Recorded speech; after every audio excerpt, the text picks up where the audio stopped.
Buenos días, chicos. Seguimos trabajando en nuestras pausas activas.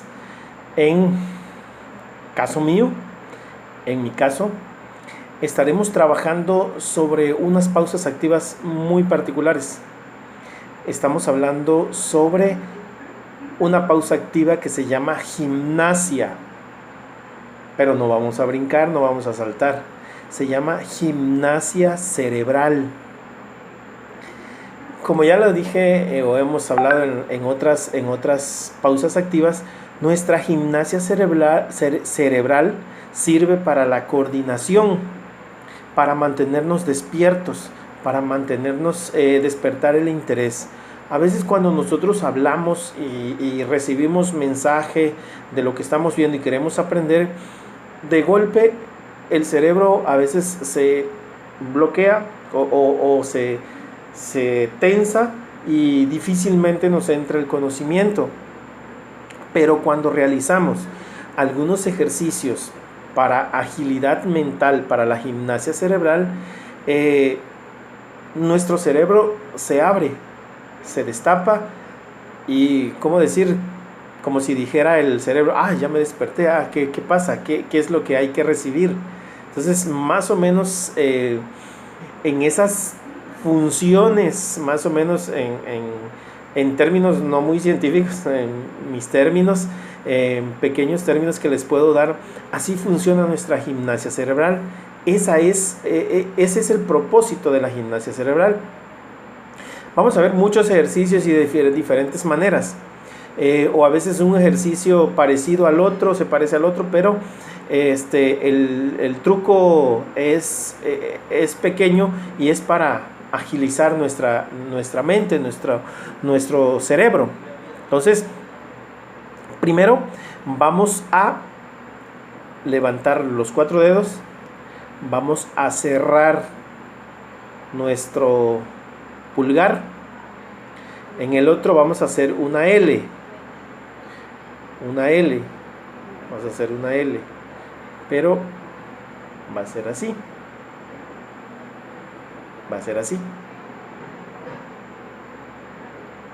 entonces, para que podamos irlo moviendo. ¿Vieron? El chiste a veces es hacerlo despacio y poder ver nuestras manos. Podemos comenzar a hacerlo y viendo nuestras manos. 4, cambiamos. Solo ahí cambiamos. Cambiamos así. Cambiamos así.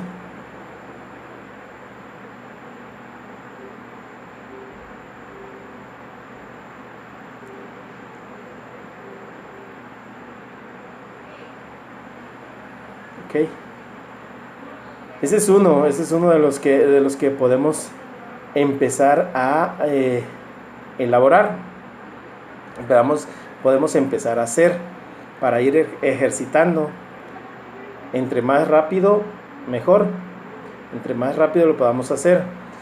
El chiste de esta gimnasia cerebral es hacerlo despacio. Podemos ir cambiando. Hasta podemos ver nuestras manos, podemos ir viendo qué es lo que vamos a poner,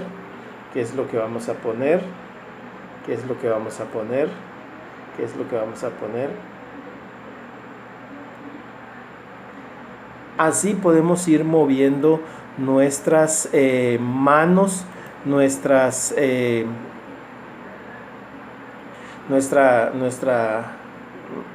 manos, pues, para ir cerrando. Vamos a hacerlo así también.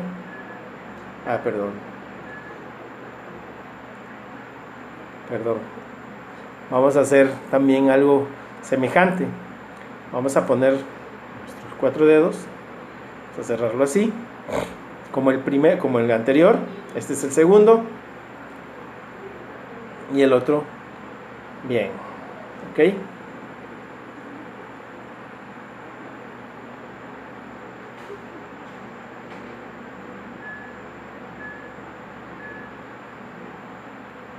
¿Vieron?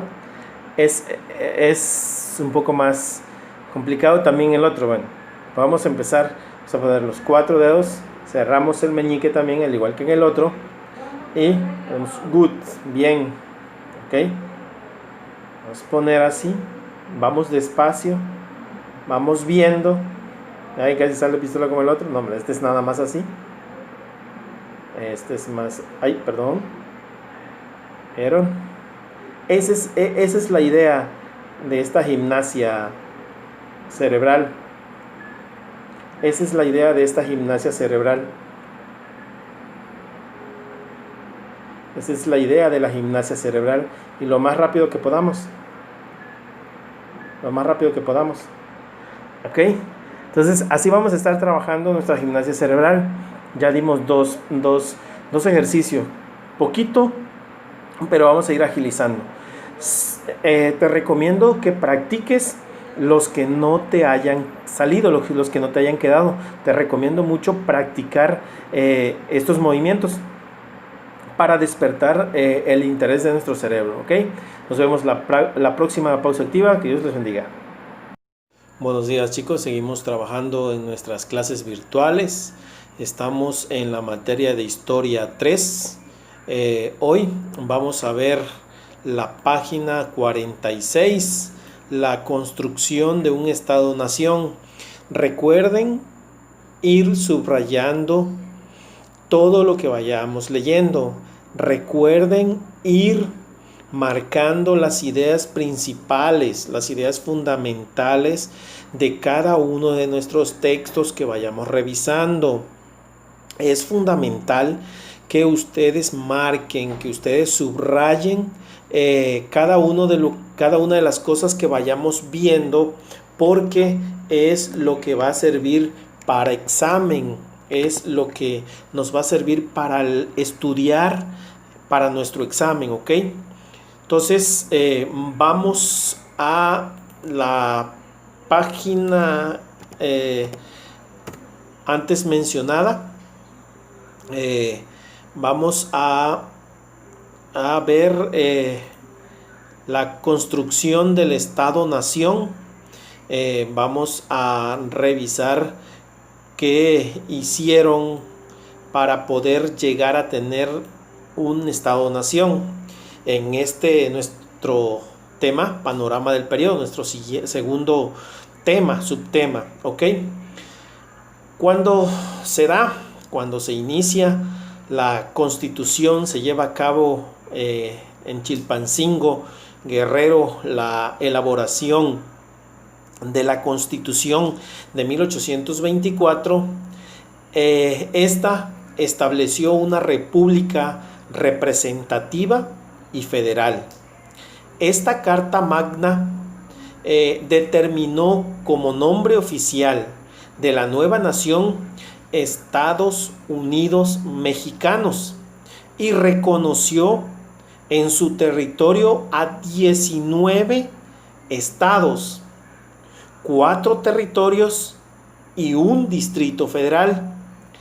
En este caso, el federalismo mexicano buscó reconocer los intereses regionales y otorgar poder a los grupos locales para mantener la supuesta unión del país, para mantener una unión entre las mismas fuerzas políticas que buscaban, que requerían una nueva conformación. Sin embargo, el nuevo Estado-nación tenía que resolver varias dificultades. Además de haber heredado de Nueva España una enorme deuda, existían grandes problemas económicos, pues tras 11 años de guerra resultó dañada la agricultura y el comercio, el cual se había interrumpido por esta lucha que había tardado mucho, 11 años. 10 años, de 1810 a 1821, 11 años que duró la guerra de independencia. Además, el nuevo gobierno federal dependió de las aduanas, del cobro de impuesto de las mercancías que entraban y salían de la nueva nación, del nuevo México, y de las contribuciones pues que eran escasas y poco constantes en el estado. No había de dónde tomar recursos para poder invertirlos en el país. También hubieron complicaciones políticas al iniciar la nueva nación. El país se encontraba dividido por los grupos que habían luchado en el movimiento de independencia. También el territorio era muy extenso y se integraba de diversas regiones, dominadas básicamente por los antiguos jefes militares. Una de ellas, de las más lejanas, era Texas, muy lejanas para la impartición de la justicia, para impartir justicia. Era muy tardado poder llegar hasta Texas, poder resolver alguna cuestión en Texas. Entonces era complicada esa situación. El ejército defendió sus privilegios, como siempre, no iba a quedar mal. Sostenerlo costaba mucho dinero. La población era escasa, diversa, y buena parte de esta población estaba muy aislada, vivían en las serranías, pues los caminos que habían hacia ellas durante los 11 años de guerras habían sido destruidos totalmente, porque ya no se transitaba, porque no se buscaba tanto contacto con esas poblaciones, sino que estaban encerradas en la montaña. Bajo estas condiciones, pues la soberanía de la nación era débil, era endeble, pues los grupos de poder locales podían ser más fuertes que el mismo gobierno central, lo que impedía controlar el territorio y garantizar las condiciones de seguridad para la población. Básicamente no había condiciones para poder generar confianza entre la población hacia el gobierno. No había una consolidación total del gobierno, pues por la simple razón de que la nación era una nación que iba empezando el camino. Yo siempre he dicho que cuando México inicia esta condición de nación, de nueva nación, era como un ave, como una pequeña ave a la cual la sueltas o la arrojas a volar a la libertad por primera vez. ¿Qué va a hacer un ave cuando tiene por primera vez la libertad en sus manos? Pues simple y sencillamente no va a saber qué hacer, no va a saber a dónde ir, no va a saber cómo cazar, no va a saber cómo alimentarse, sino va a tender a regresar a cerca de la casa o de la jaula donde pues le proveían de todo. Siento que México fue parte así, porque no sabía cómo manejar la nación, pero gracias a los líderes que se pronunciaron en esos tiempos, la nación fue adquiriendo una identidad propia y fue adquiriendo una forma de gobierno particular. Esto lo vemos en las luchas que fueron posteriores a la Constitución. Buscando una identidad en el sistema político, nacen dos frentes en México, nacen dos grupos antagónicos que lucharon siempre por imponer sus condiciones, y de esto estamos hablando del federalismo y el centralismo. El sistema de gobierno republicano federal estuvo vigente desde la promulgación de la Constitución de 1824 hasta 1836.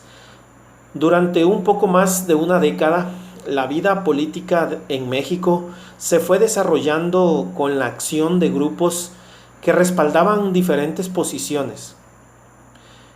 El centro de sus diferencias lo constituían sus ideas de organización del territorio nacional y la capacidad de autonomía que cada región debía recibir. También tenía diferencias sobre los privilegios de dos instituciones heredadas en la colonia, que era la iglesia y el ejército. Estos grupos eran los siguientes. Unos eran los federalistas. Para ellos la república debía integrarse por estados libres y soberanos, pero unidos por un pacto establecido por la Constitución. Asimismo, reconocían un poder federal para resolver asuntos comunes, inspirados en modelos como la República estadounidense. Los federalistas consideraban que los derechos y la administración de la justicia debía ser por igual, lo que invalidaba los fueros y privilegios. Un fuero es como son privilegios que se le reconocen de manera exclusiva a personas en particular, personas de alto rango en el gobierno o en alguna otra institución como la iglesia. La otra parte del grupo la constituían los centralistas. Los centralistas, aunque también se inclinaban por establecer una república, ellos consideraban que la autonomía podría implicar un riesgo para la unidad del país, por lo que estaban en favor de una administración fuerte y centralizada. Este grupo buscaba mantener la unión de la población mexicana mediante elementos comunes, como la religión. Para los centralistas, la única religión que debía regir el país era la católica. Para los federalistas no. Los federalistas decían que cada quien era libre de promulgar la religión que más le convenía.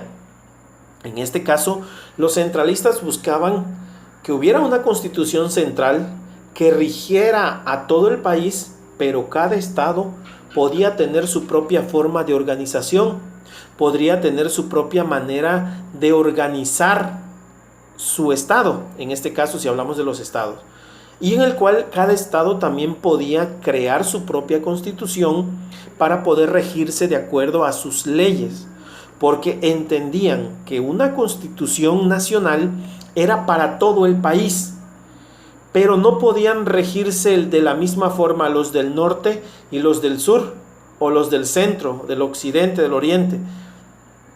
Cada región, cada grupos culturales tenían una forma de convivir o de convivencia diferente. Entonces por eso decían, sí van a respetar la Constitución, todos, porque es federal, pero ustedes se pueden organizar también de acuerdo a su Constitución, pueden crear sus propias reglas o leyes. En cambio los centralistas no, los centralistas decían no. La Constitución es la autoridad máxima y bajo ella se van a regir todos y yo voy a mandar quién va a gobernar cada estado. Así pensaban los centralistas. En 1833, los federalistas habían propuesto una serie de reformas que afectaban el poder de la iglesia. Tenían sobre la educación que tenía la iglesia, sobre la educación y sobre los diezmos que entregaba la gente a la iglesia. También buscaron disminuir los fueros del ejército. Las protestas contra estas reformas brindaron a los centralistas una oportunidad para levantarse en armas y abolir el sistema federal. Así, México fue una república central entre 1836 y 1846. En este conflicto habían ganado los centralistas. Se promulgó entonces una constitución para tal propósito, o sea, una constitución emanada del mismo poder central. Esto fue en 1836. Se le conoció como las leyes constitucionales o las 7 leyes y mantuvo la división de poderes, pero estableció un cuarto poder, llamado el Supremo Poder Conservador, que impedía posibles abusos de los otros tres. Se agregó un Consejo de Gobierno con 13 miembros permanentes y los estados se convirtieron en departamentos, cuyos administradores eran designados por el presidente. Además, se limitó el voto popular. No todos podían votar ya en el gobierno central. Debido a la misma escasez de recursos y a los intentos federalistas por recuperar el poder y a las disposiciones de la Constitución de 1836, se produjo una inestabilidad en México durante la primera mitad del siglo XIX. El cambio de una república federal a una central provocó la declaración de independencia de Texas y así facilitó la expansión territorial de Estados Unidos. Además, Yucatán se convirtió en un estado independiente mientras el gobierno fuera central. Decía Yucatán que ya que se convirtiera o que volviera a llegar un gobierno federal podía regresar, pero mientras Yucatán era independiente. Yucatán se podría decir que también fue una nación. Francia, en este caso los países europeos, tenían puesto los ojos en reconquistar la nación. Por eso Francia aprovechó esta situación y exigió al gobierno mexicano el pago de diversas reclamaciones de comerciantes franceses residentes en el país y bloqueó el puerto de Veracruz. Tras una larga negociación y la intervención de Inglaterra, México acordó cumplir los pagos reclamados. Acordó pagar lo que se le debía, en este caso al pastelero o a los pasteleros a los cuales se les había destruido su local en la famosa guerra de centralistas y federalistas. Es como si ahorita se da un conflicto entre centralistas y federalistas. Yo soy un inversionista extranjero y esa lucha me lleva a perder mi negocio porque lo invadieron, porque lo destruyeron, porque esto, porque lo otro. Entonces termina la guerra y yo meto mi reclamación a que me paguen lo que destruyeron.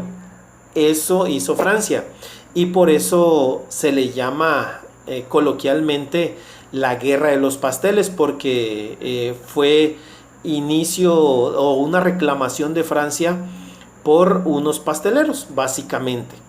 En este caso, el gobierno mexicano no reconoció la independencia tejana y, no obstante, Estados Unidos de América incorporó este territorio a su país. La anexión se concretó en 1845, situación que desató la guerra entre México y Estados Unidos y la ocupación militar de los territorios de California y Nuevo México. En 1848, el ejército estadounidense ocupó más de medio año la capital de la República. Los mexicanos no presentaron una defensa eficaz por la inestabilidad interna y la falta de apoyo de los estados que se negaron a aportar hombres y recursos, lo que dio como resultado un ejército empobrecido y reducido en números de elementos. Por eso se pierde Texas definitivamente. Con el Tratado de Guadalupe Hidalgo, firmado en 1848, México tuvo que ceder a Estados Unidos de América los territorios de Texas, Nuevo México, Alta California, lo que significó la mitad del territorio nacional. El río Bravo se convirtió desde entonces en la nueva línea fronteriza entre ambas naciones. Esto se dio en la invasión de Estados Unidos a México y la pérdida total más del 50% de nuestro país. ¿Ok? Nos vemos la próxima, que Dios les bendiga.